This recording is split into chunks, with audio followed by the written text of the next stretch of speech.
I'm afraid to ask. If you said that about Kyrie, I'm afraid to ask what you're going to say about Luka. What I'm going to say about Luka?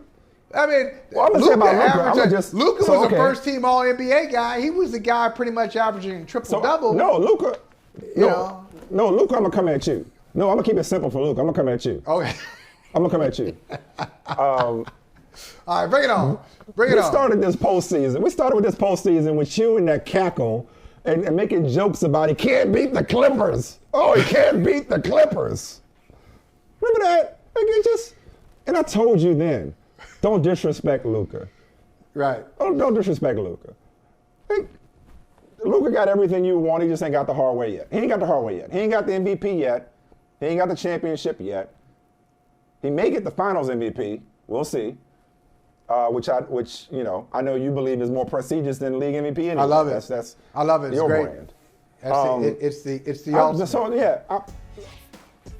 Luka speaks for himself. Like Luka's accomplishments, Luka's numbers, Luka's performances. Even though his team, hasn't consistently gone deep into the playoffs, Western Conference Finals a couple of years ago, but I'm actually going to stop talking and I'm going to try to figure out from you, what were you thinking when you disparaged Doncic? And what do you think now? I didn't disparage him. What do you feel? I probably did. You've been disparaging him. You've been disparaging him. I did. We told this story before. The opening of this show, there's a shot of us sitting in the middle of COVID in, what part of Massachusetts are we in? Lowell, Mass. Lowell, Massachusetts. Yes. And I guarantee you we were debating Luka Doncic. You have been, just like you're doing Anthony Edwards right now, you have been on a mission to tone down the Luka hype for years. Luka is your new James Harden. You got this, except undeservedly so. You got it out for Luka. So what were you thinking when you acted as though Luka was somehow some kind of choker, that he was somehow didn't come up big in the playoffs? I didn't say he was a choker. Perhaps I didn't say he was a choker. Series losses. In so many words you did. I think you know what you didn't say. What you got to say now? I'll be quiet. What you got to say now? I'm going to tell you. This is what I have to say now. Let me just defend myself. James Harden is like a circus player. I didn't enjoy, in his prime, I did not enjoy watching James Harden play. So that was that. Yeah, James Harden is 101. Just like a lot of just like gimmicky stuff. He's a gimmicky player. Not my thing. I enjoy watching Luka play. I enjoy it. Now, my point to you about Luka then, in the bubble, when he made a shot against the Clippers to win a game, and everybody was going crazy over a shot in the first round, it's like, can we win a series first? Of course, they lost that series to the Clippers, and then they lost another series to the Clippers. So I was just having a good time with that one. And really, the Michael Smith hype train is what I'm trying to slow down. It ain't got nothing to do with Anthony Edwards or Luka. Oh, so you're rooting against me. Yes. So you're because the Michael against Smith me. hype train gives you things like Kyrie Irving is the best offensive player in the history of basketball, a league that's been around since 1946, and you say Kyrie Irving is the best offensive player. You've covered them all. Yes, I have. That's why I take issue with it. I've covered them all. Bob Cousy, I know George he got a Mikan, sky hook. He doesn't have a sky hook. He doesn't have a sky hook. He doesn't have a dream shake. Bro, I mean, he can't be 7 feet tall. I know there have been a lot of great players. Like, Michael, maybe, listen, I'm a wordsmith, but maybe I'm not expressing myself properly. Maybe I'm not. Okay, he's not Will Chamberlain. He's not. It's a different. He's playing a different game. He plays a different game than Michael Jordan or Kobe Bryant. Right. Isaiah did. Okay. There's Isaiah Iverson. Okay. He's not as big as these guys. So I'm not comparing him to Shaq. When I talk about an offensive and dominant force. He's bigger than Iverson. No, he's bigger than Iverson. No, I'm saying he's not bigger. as big as Jordan or Kobe. Okay. As big as Jordan or Kobe or Magic or LeBron or you mentioned Mikan or Kareem or Shaq or Wilt or Dream or Kevin Durant. Like I'm not comparing him to those people. I'm saying when it comes to his sheer ability, I've never seen anything like it. And maybe I ain't watching. Maybe I don't know ball. Maybe I don't know ball. That's fine. You can say I don't know ball. You can say I ain't watching no ball. That's fine. That's fine. Because you know, when you say that, I know what I know. When you say that, when you say that to somebody, or you just don't know the sport, that's just your admission that you got nothing else, that you lost the argument. And that's. No, I'm sure there are plenty of people who feel. There are plenty of people. No, you're right, but there are plenty of people who probably feel like you're ridiculous, more so than usual. Okay, that's fine. It's just this feeling I get. So okay, now I'm gonna really piss you off. Okay, go ahead. You say this, and now I'm gonna really piss you off. No, go ahead. Okay. You got something to say. Go ahead. Okay. Yeah. And this is where I walk off, I think. Luka. Oh yeah, you were defending yourself with Luka. Yeah, you were defending Luka. But this is what I'm gonna say. This though with Luka, I didn't give him credit for this. You said you underestimated the Celtics. Somehow you underestimated the Celtics throughout this season. You know what I underestimated? No, not the season. In this series, and I overestimated Indiana. I underestimated the toughness of Luka Doncic. Unbelievable. Like, we all know it. Everybody knows it. He has said it to you. He ain't trying to hide it. He's not trying to brag about it either. My man's playing hurt. He's playing hurt. He's not 100%. He has not been 100% in these playoffs. And in fact, there were times in the Clippers series that they won. Finally got over the nemesis, the Clippers. In the Clippers series, he said, I feel bad. I feel like I'm letting, I don't, I can't help it. I can't help it. He said, I feel bad. Why you got such a wild hair up your ass about the Clippers? Like, he said, I'm letting Kyrie down. I feel like I'm letting him down with my shot. His shot was off. So he is playing with a bum knee. At times, it's really a struggle for him. He's laboring out there. And still, being at 75%, his 75% is still top 15 in the NBA. He's amazing. I'm amazed, and no exaggeration, no shade, no sarcasm. I'm amazed by his ability to be skilled, even when he, night-to-night basis, doesn't feel like he's at 100%. It's incredible. It's incredible to watch. It's inspiring too.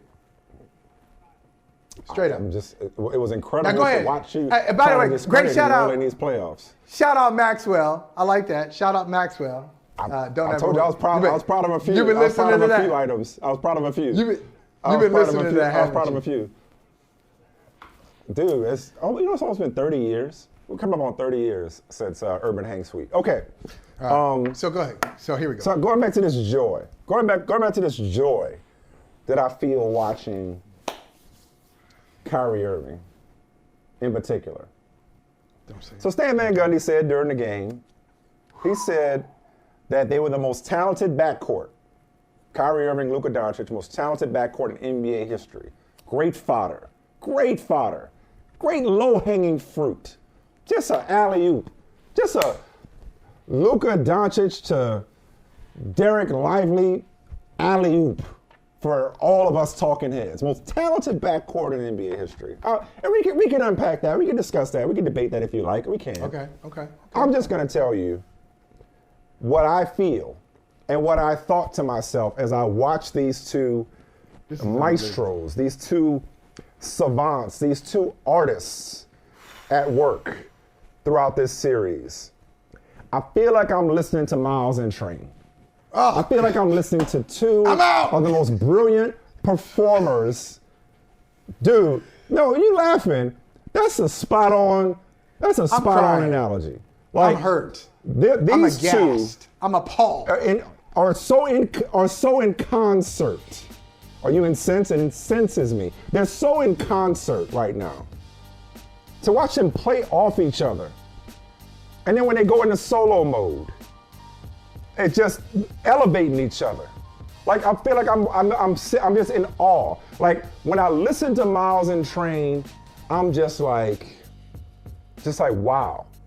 This is brilliance personified. When I watch these two play basketball, yes, I'm laying it on thick. I don't give a yeah, you are. This is what I'm feeling. Listen. I'm like, these two are so individually brilliant. And this is why the conversation about most talented backcourt which is two different things, by the way. There's nuance there. Best, most talented. Stan Van said most talented. Okay, but I'll get to that in a second. But the brilliance lies in their individual. This is like Holley and Michael Smith coming together. What genius thought to put these two together? Like these two, it's like these two together. And to think at one point there was skepticism about whether or not they could coexist. Last year. Like Kyrie Irving was coming off a failed experiment. Yes, coming off a failed experiment coexisting with Kyrie and James Harden, which failed for different reasons. These two, like, this is two of America's most wanted. This is like they didn't, oh shit, they didn't up now. They didn't got two of America's most wanted in the same mother place at the same time. Like this is Outkast. This is UGK. This is Miles and Train. This is it's not Miles and Train. People at the peak of their powers. At the peak of their powers, performing art for us. Performing art. Basketball as art. I sound like Kyrie right now. I can't even talk to you anymore. If Kyrie heard this right now, he'd be like, dude, what are you talking about? Like, Kyrie is like, okay, you're going too far. Like, no, seriously, this is art. This is art. Not just entertainment. This is theater. This is art. I feel like I'm listening to Miles and Train. That's what I'm listening to right now. Go ahead. Tell me why I'm wrong. I just want to tell you this. When John Coltrane. By the way, when I put this in the feed, I'm like, oh, I'm gonna really get on his nerves with this one. See, this is just trolling. This is a fastball down the middle. It's not trolling. So it's a fastball down the middle. Y'all need to know. Like I get middle names. I get middle names in the house. Our three children. I got the middle names. My wife got the first names. So my firstborn, his middle name is Coltrane. This is one of my favorite artists ever. And so Michael Smith, when I tell you, when John Coltrane, when he made that brilliant piece, A Love Supreme, which he dedicated to God, thank you, God, for giving me the ability to make this music and to make people happy through music. He came up with The Love Supreme. One thing that he was not thinking about, I have this confirmed on good authority. One thing he was not thinking about was, can I get by the Clippers? Can I get by the Clippers? Wait a minute, that's not fair. Why would you ruin? See, you can't even get out of your own way. You can't even get out of your own way.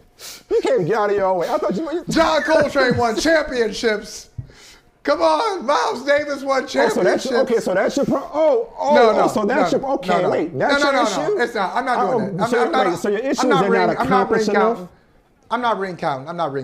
But I'm just saying that's high praise. Okay. Because look, you can't get that. Like Miles and Train, you can't give that to Kyrie and Luka. Like, you got to work your way up. You at the top of the mountain. Where else can we go? That's why I said we can't go any higher. We can't go any higher. Mike, I'm not saying that Luka Doncic is to basketball what John Coltrane is to specifically the saxophone or jazz music.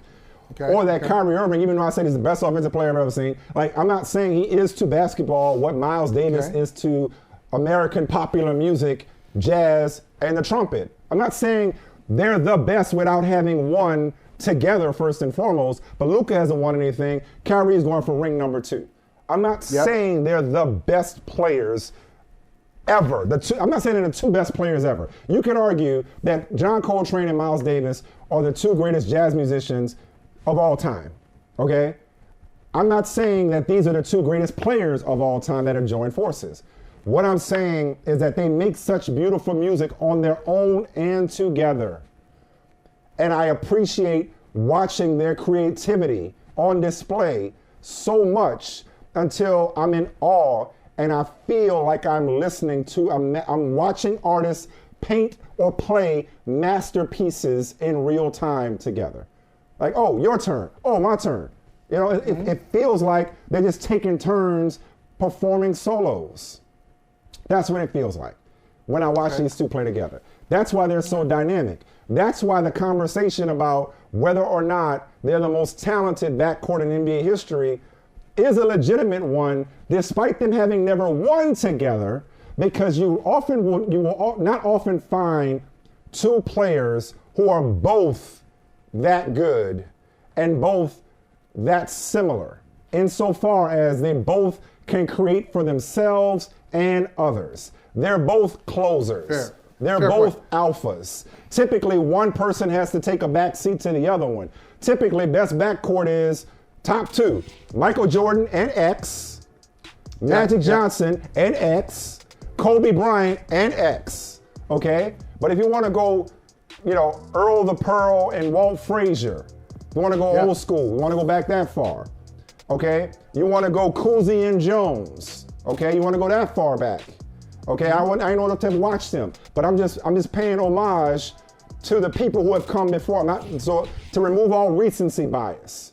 I'm not just going my lifetime. I'm going stuff I've never seen before, or I've heard about, but I know enough about to appreciate what they accomplished. And of course, Steph and Clay.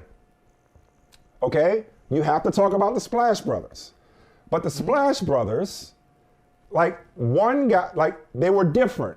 This isn't a slight, but Clay is not the creator that Steph is, obviously. Okay, Clay is clearly the sidekick to Steph. A great sidekick. Okay, Clay may be the second best shooter of all time. Just so happened he plays with the best shooter of all time. When you want to talk about pure skill when it comes to shooting.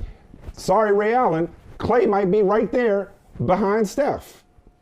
So, but they're different. Both of these dudes can kill you in the same way. And they can take turns killing you. They can take turns running the show and creating for their teammates. That's why it's a legitimate statement to make that they're the most talented, because I struggle to remember two guys like this. Usually they complement each other, or supplement rather. They supplement each other. Like one guy does something that the other one doesn't do as well. Clay was obviously the better defender, superior defender to Steph Curry, right? Joe Dumars was, as great as Joe Dumars was, more the defensive guy than the maestro that Isaiah Thomas was. Not that Joe couldn't put it on you, but different. Both of these dudes are brilliant solo performers who just so happen to work well together, especially in closing moments. Are they the greatest backcourt ever? No. They gotta win. They gotta win something first. But most talented. I got a better one. They're one of one. They're one of one. You explained it. You explained it well. So, you explained it well. So I would say, these great artists doing their thing, coming together. You can't even say it with a straight face. No, it's not Miles and Trey. Kitty G and Najee. How about that? They're Kitty G.